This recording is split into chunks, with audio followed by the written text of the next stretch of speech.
को जीतो? आसन को। अगर मन लगाना है तो सर्वप्रथम आसन को जीतना आवश्यक है। थोड़ा थोड़ा बैठना सीखो। जैसे कि आप लोग इतनी देर तक बैठते हैं तो ये आसन को जीतना ही हुआ। जितने भी लोग नीचे बैठे हैं, आप लोग यजमान जी लोग अब इतनी देर तक बैठे रहते हैं कि आसन पर, तो ये जितासनो यानी हम आसन को जीत रहे हैं। फिर जितासनो जित श्वासो, फिर श्वास को जीतना है। आसन के बाद श्वास को जीतना है। जितासनो जित श्वासो जित संगो जितेंद्रियः, फिर संग को जीतना है। यानी हमारा मन एक जगह रहना चाहिए। और यदि सत्संग में मन लगाना है तो सबसे मेन है मन को लगाना। क्योंकि आजकल लोग सब कुछ करते हैं लेकिन मन लगता है क्या? नहीं लगता। और हम इतने दिन से कह रहे हैं मन लगाना होगा तभी सब कुछ मिलेगा।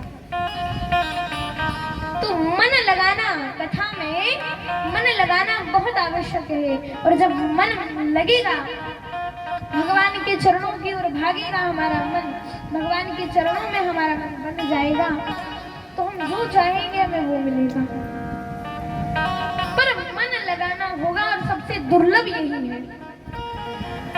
अब जानते हैं आप लोग यहाँ बैठे हैं, आप में से सबका मन यहाँ नहीं है, सबका मन यहाँ नहीं है। कुछ माताओं का मन तो बाहर है, चप्पलों पर।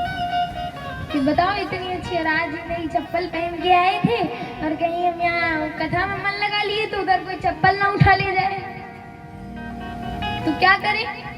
मन लगता ही नहीं। किसी का मन घर परिवार में है, हमारे बच्चे क्या कर रहे होंगे, भूख तो नहीं लगी होगी, खाना खा लिया होगा कि नहीं, खेल रहे होंगे कि पढ़ रहे होंगे। क्या करें? मन ही नहीं लगता, कितना भी कुछ कर लो। लेकिन नहीं, मन को जीतोगे, मन को लगाने का प्रयास करोगे और जब मन लगने लग जाएगा तो बस सब कुछ का, पूजा का, पाठ का, भजन का, सब कुछ का फल मिलेगा। तो जितासनो जित श्वासो जित संगो जितेंद्रियः। मान लीजिए आप कथा सुन रहे हैं, अब क्या होता है, आप घर में पूजा पाठ करते हैं तो क्या होगा? मन नहीं लगेगा,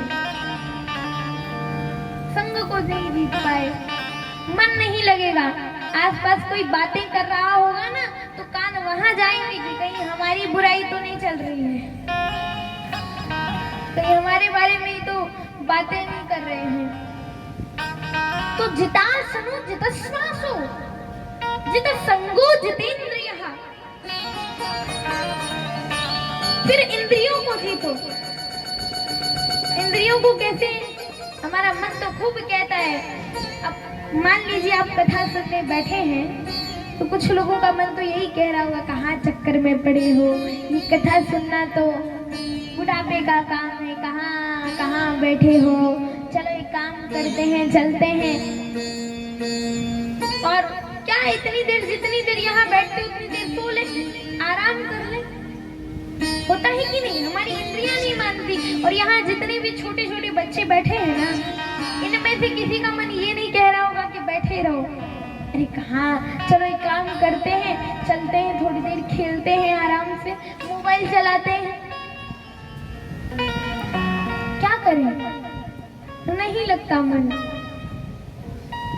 तो इंद्रियों को जीतना भी आवश्यक है। हम भजन पूजन करते हैं, हम भजन करते हैं तो हमारी जो इंद्रियां हैं ये कहती हैं, क्यों चक्कर में पड़े हो, कहाँ चक्कर भजन कर रहे हो, कहाँ कथा सुन रहे हो, चलो आराम करते हैं, चलो कुछ खा पी लेते हैं। हमारी इंद्रियां मन से बातें करती हैं और ये मैंने अनुभव किया है।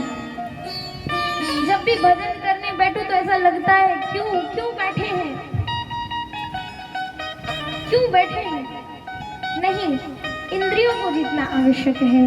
तो इस प्रकार सुखदेव जी परीक्षित जी को समझा रहे हैं। और जब इन सब पर विजय पालोगे, इन सबको जीत लोगे, बस तुम्हारा कल्याण हो गया।